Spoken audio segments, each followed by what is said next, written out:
लिए एक आंदोलन चलाया जिसका नाम द ग्रेट लीप फॉरवर्ड रखा, यानी आगे की ओर एक महान छलांग। ऐसा आंदोलन किसी देश के नेता के लिए सच में एक क्रांतिकारी कदम था।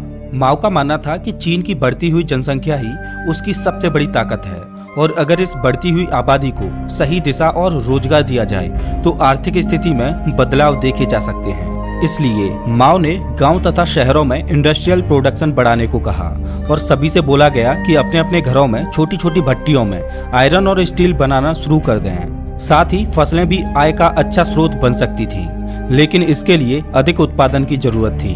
फसलों का उत्पादन बढ़ाने के लिए नई नई तकनीक और सरकारी नीतियों को लागू करने का फैसला किया गया और एक अभियान चलाया गया जिसका नाम था 4 कीट अभियान। और वो कीट थे चूहे, मच्छर, मक्खी और गौरैया।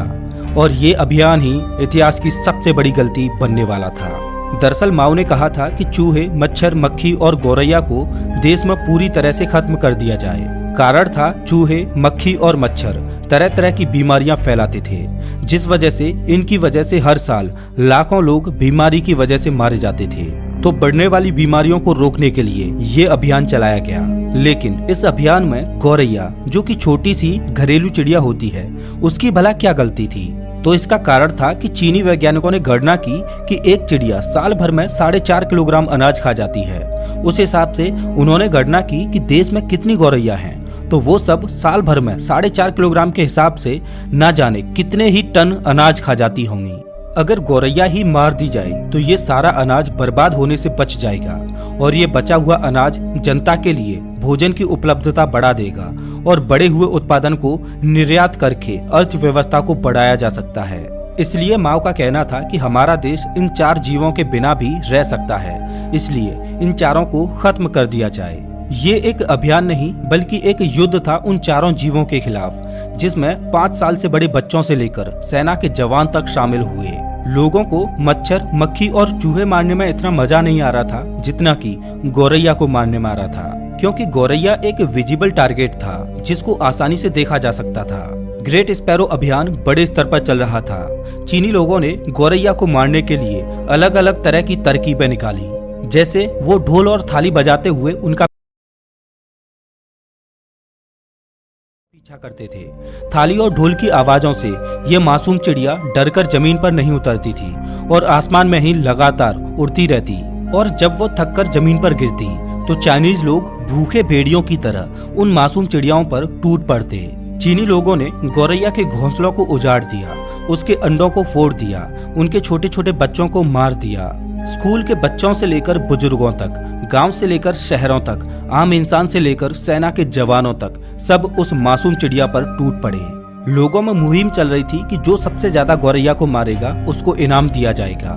स्कूलों में बच्चों को सबसे ज्यादा गौरैया माला बनाकर पहनते। एक मासूम गौरैया के खिलाफ ये युद्ध इतने बड़े स्तर पर चला कि पहले ही दिन चीनी लोगों ने करीब 2 लाख से भी ज्यादा गौरैयाओं को मार गिराया।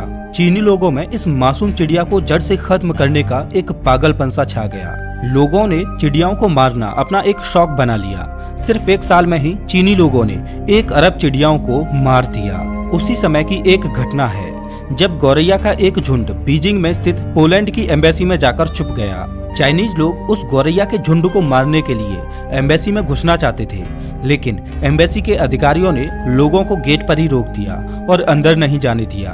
तो लोगों ने पोलैंड की एम्बेसी को चारों ओर से घेर लिया और जोर जोर से ढोल बजाने लगे, जिससे एम्बेसी में मौजूद चिड़िया उड़ने लगी और उड़ते उड़ते एम्बेसी में ही मारी गईं। चाइना में ये अभियान इसलिए चल रहा था कि वे अमेरिका और यूके की अर्थव्यवस्था को पछाड़ सकें। परिणाम स्वरूप महज 2 सालों के अंदर ही चीन में गौरैया की प्रजाति लगभग विलुप्त हो गई। लेकिन चीन के लोगों पर तो चिड़ियाओं को मारने का जुनून सा सवार था, इसलिए उन्होंने अब अन्य पक्षियों को भी मारना शुरू कर दिया था, जिस वजह से चीन में पक्षियों की प्रजाति लगभग विलुप्त होने की कगार पर आ गई।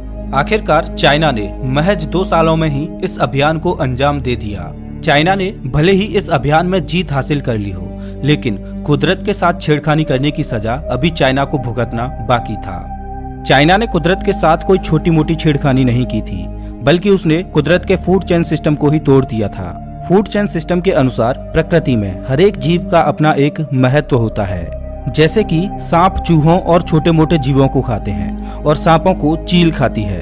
अगर प्रकृति में चील और सांपों को खाने वाले अन्य पक्षियों को खत्म कर दिया जाए तो प्रकृति में सांपों की मात्रा बढ़ जाएगी, और अगर प्रकृति में सांपों की प्रजाति को ही नष्ट कर दिया जाए तो प्रकृति में चूहों और अन्य जीवों की तादाद बेशुमार तरीके से बढ़ जाएगी, जो कि प्रकृति के संतुलन को ही बिगाड़ देगी। कहने का मतलब प्रकृति में से किसी एक प्रजाति के विलुप्त होने पर फूड चेन टूट जाएगी और प्रकृति का संतुलन बिगड़ जाएगा, और जब प्रकृति का संतुलन बिगड़ता है तो उसका खामियाजा बहुत महंगा भुगतना पड़ता है।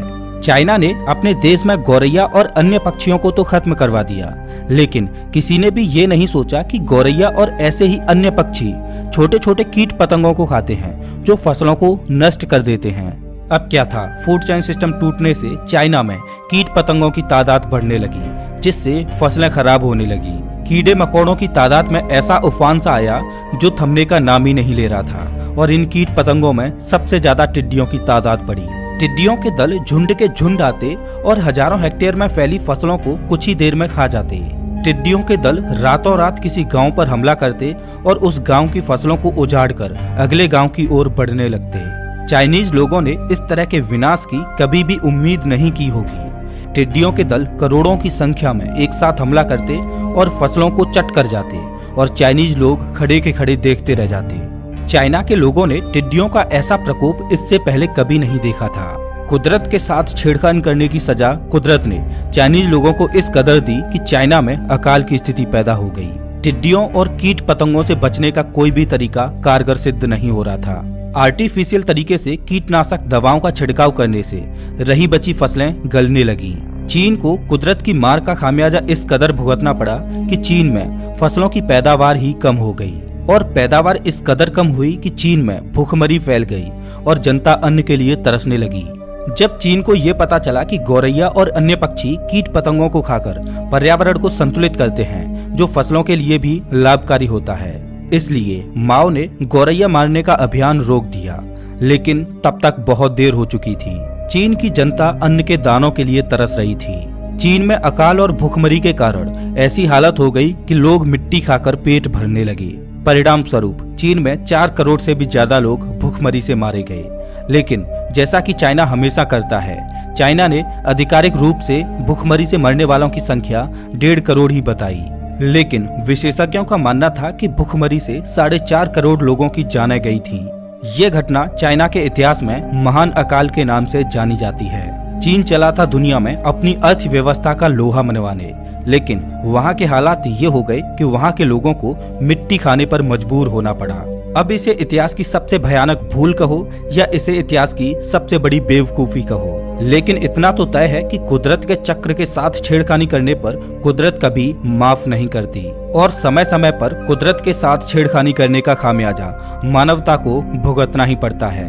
और कोरोना जैसी महामारी भी कुदरत के साथ छेड़छाड़ का ही नतीजा था।